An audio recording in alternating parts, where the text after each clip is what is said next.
Reader response criticism is a form of literary criticism that involves the idea that nothing in literature has one true meaning, but the meaning of almost everything in literature can be interpreted in many ways in which there is no objective meaning set by the author. But before we dive deeper, what's the origin? At the start of the late 60s to early 70s, reader response criticism took shape as a response against formless approaches like new criticism of the time. By challenging the common narrative that readers only passively consume information, it stopped treating people like robots and emphasized the importance of carefully reading every word in a sentence.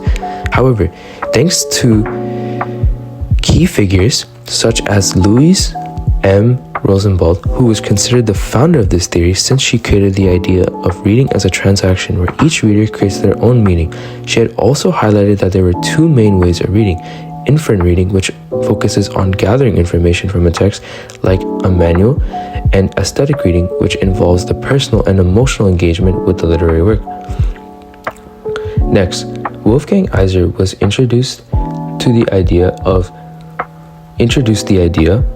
the implied reader, saying that categorizing them between texts are designed to guide readers into specific roles between the actual reader, a real person, and the implied reader, the ideal reader imagined by the text, who actively fills in the gaps and creates their own meaning. Finally, Stanley Fish created the idea of interpretive communities, that people connect to literature in groups with similar cultures, values, and ways of understanding. This shows that the meaning of a text is influenced by the common traits of a community, not just an individual. Fish was also the one who emphasized the process of active reading instead of passive reading. He argued that the meaning is gained from engagement throughout the text.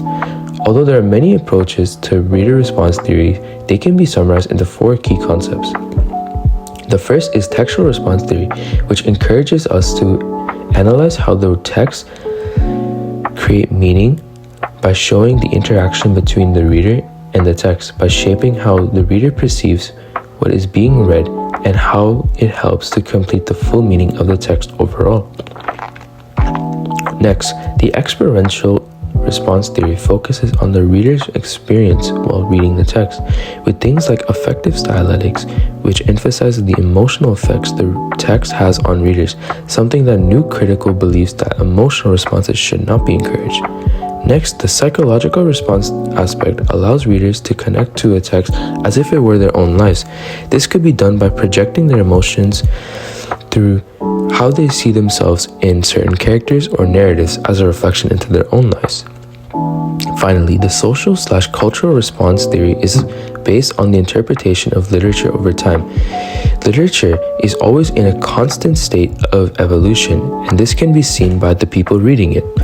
Also, due to things like background or gender, race, sexual orientation, etc., it can also have an effect on the way text is interpreted. There are many common uses of reader response theory. When we look at the media, we often forget the impact it can have on us without even realizing it. For instance, someone struggling with grief of losing a loved one would be able to relate to the feelings and emotions conceded at the start of Bambi. This is a clear transaction between an author or, in this case, a viewer and producer. However, due to external factors like age, sex, socioeconomic standards, etc., the perception of a story would vary between individuals. The beauty of this theory is that audiences from all walks of life connect to a story in one way or another. For example, if two groups were to watch 2008's Coach Carter, one may connect to the story of triumph in athletics, while another to the triumph of institutionalized poverty and circumstances. Everyone in their own way can bring a meaning to a story even if they have nothing in common. When analyzing reader response theory, it's not uncommon to see that many theories, concepts, and approaches can be linked into singular moments in media. A real-world example of this is the famous pit scene in Christopher Nolan's The Dark Knight.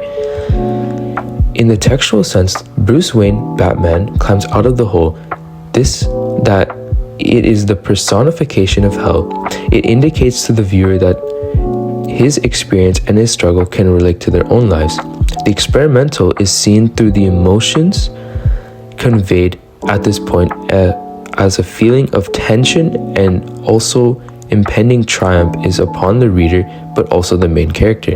The psychological aspect is the gateway into Bruce's emotions after being trapped and learning that the only way to triumph is to overcome his fear of death.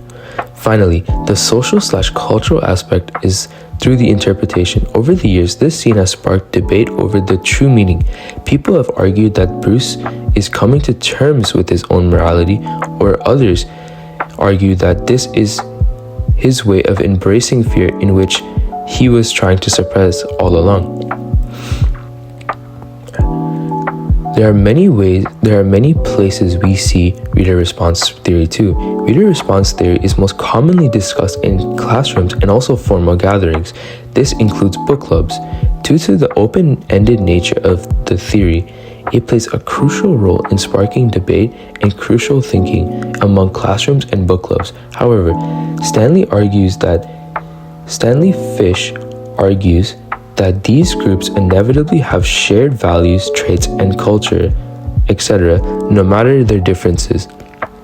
In conclusion, reader response theory is a form of literary criticism that promotes the idea that meaning is found in a text through the reader, not the author. Therefore, people should be more indulged in the active reading instead of passive reading. The art of reading should be an experience that everyone can relate to. This would give the reader an opportunity to discuss how they feel and relate to a story they think connects to their lives.